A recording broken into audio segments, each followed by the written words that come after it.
Nepal, India to Cambodia, and many, many, many more places. For your safety, please remain Say, seated the Hansa. entire ride and keep those hands, feet, and children Kay inside the Hansa. vehicles at all times. Once we finish crossing the Bronx River, I want you to imagine you have traveled 7,000 miles. Welcome to the continent of Asia. We'll most likely see first a flock of Indian peafowl. Turn around. Males are peacocks and females are peahens. Underneath some of the hens, you might find their offspring, pea chicks. Sometimes we call them chickpeas. You can tell them apart because the males are blue and the females are brown. Ka mayur, iba. Ka mayur daswa. Here are some of the babies just underneath us. Now all the deer that I know cohabitate this meadow alongside the peafowl flock have moved from this area to beyond this hill. With that exception of that Korean deer on that far left-hand side. You see that guy? Now, we have a whole other section of this meadow we're going to see just wild animals out there and mitigate conflicts between them and rural communities like farmsteads. Here's a message from one of our eco guards on the work that they're doing out there. Farmers in Indonesia live closely with wild animals, like elephants. Little herd, you can see our youngest member, a 14-week-old newborn foal. Now, foals have to teach themselves to walk the first day they're born. This guy was walking in 48 hours. Perfect. Arrived here in 1902. We bred over 50 of them. And like I said, they have to climb steep mountains, plateaus, and rocky terrains. Jonathan Slat, and I'm the Russia and Northeast Asia coordinator for the Wildlife Conservation Society. I believe that wildlife has a place on this earth. My job is to find practical solutions.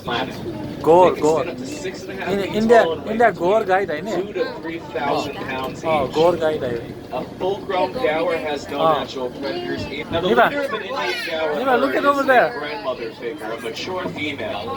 She would be the herd's matriarch, and she's in charge of remembering where and when to find sustainable food sources.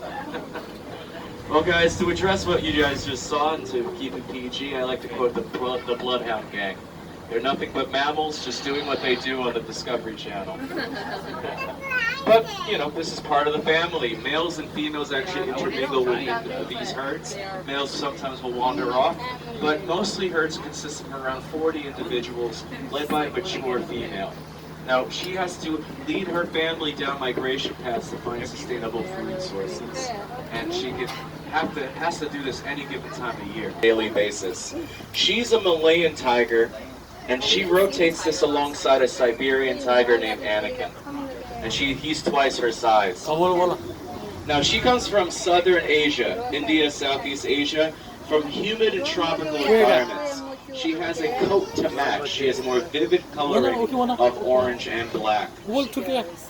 They have plenty of other options, including lots of different species of deer and pig. They can consume 40 pounds worth of meat in one sitting. And that's equal to a single person eating 160 hamburgers. Yeah, where she was sitting, if you saw that gate, behind it is two private enclosures, and then that are outdoors, and then an indoor enclosure on top of that. So this is why sometimes you'll find Suhana or Anakin. They're never together. And that's for also a number of our animals, including our elephants and rhinos. Sometimes you'll find one rhino named Callie or Priya. Sometimes you'll have Happy or Patty or both. Depends on them and the routines the keepers set for them. Yes, so these are called blackbuck antelope, all congregated on that hillside. Now, along the fence lines here, we're going to find Rasinga deer. These are from the swamplands of India and Southeast Asia. The ones with the spots, those are axis deer, the only species of deer that keep their spots their entire lives. Now, on hot days, they have to stop moving because they don't have the ability to sweat. Actually, we humans are the only... There's a guy. His name means pig deer, a Southeastern Asian relative of the African warthog. There's another babirusa in this enclosure here. The males grow 4 tusks. They must maintain them, otherwise they keep growing until they eventually curve backwards, piercing their Kau own kêu skull. elephant ni ba? Elephant. Wah, hati wala. Yes, Niba. it is pretty Niba. nice water, I gotta Niba. tell you. Not that I've been in there, they won't let me. But coming up on the right is one of our 2 golden girl elephants. Her name is Patty. So we have Patty and Happy. They either rotate or share this enclosure, really depending on their mood and what the routine. 60 gallons worth of water. Now Patty has a unique quirk. She loves to add extra hay onto her back. I mean, elephants give themselves dust baths in order to protect their skin from bugs, parasites, and sunburn. But Patty had a sister that's no longer with us called Maxine, who is about 2,000 pounds bigger. And to hide food from her big sister, she would throw the food onto her head or onto her back. So this is a personality quirk unique to Patty alone. They also get pampered, so we give them pedicure from sunburn and parasites, just like the elephant. There she is. Oh, ni ba rhinoceros. Oh, look at. Model kana. Rhino horns are not made of bone. They're actually made of what your hair and fingernails are made of. Keratin. There's no medical value in a rhino horn, but they had a tough 20th century due to poachers who killed them to take the horn as a trophy. Now we have made the buying and selling of rhino horns illegal across the world to help mitigate this. But between this and habitat loss, rhino numbers dropped to just under 1,000 by the middle of the 20th century. We have helped them climb back up to 30. We work with habitats all over the world that are homes to rhinos. Here is a note from our field office in Sumatra, and Wulan, who works with the Sumatran rhino. Sumatran rhinos are the smallest of the world's rhinos, and they are considered critical to their care. My name is Wulan Katsiri, and I'm the Species Conservation Specialist for WCS Indonesia program. We carried out an island-wide survey of the last wild population of Sumatran rhinoceros in Indonesia. With so many unknowns on how to manage Sumatran rhinos in the wild or captivity, our studies showed definitively that we must protect them at source. The cost of doing nothing could be the extinction of the species, and I can't imagine that. Now, if you guys can actually look where they're helping to renovate a portion of our deer barn. So that's an entire, those are 3 different barns where all of these deer that live in this meadow sleep at night. On top of the maintenance team, our zookeepers are dedicated to making sure these animals have clean and dry places to rest their heads at night.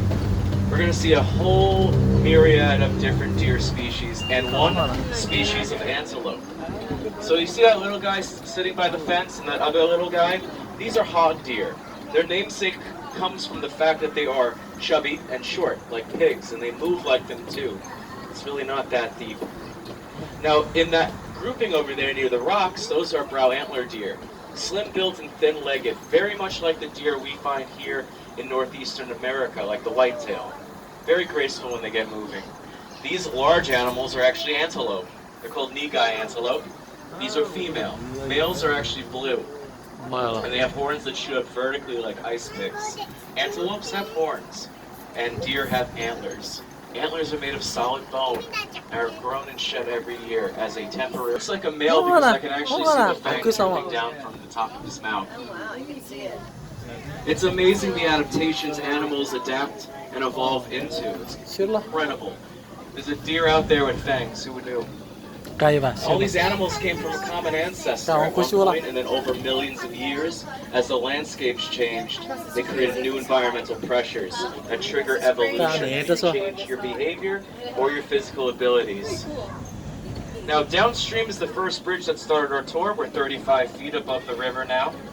We have actually, if you want to help us actually, the maintenance of this river is led by the Bronx River Alliance. We've been in contact with them, but they still have not shown up to clean that trash dam at the beginning of our tour. So if you guys want to light a fire under them or us, you can write to the Bronx River Alliance. They are the ones that are supposed to help us clean that stuff. I know, I see.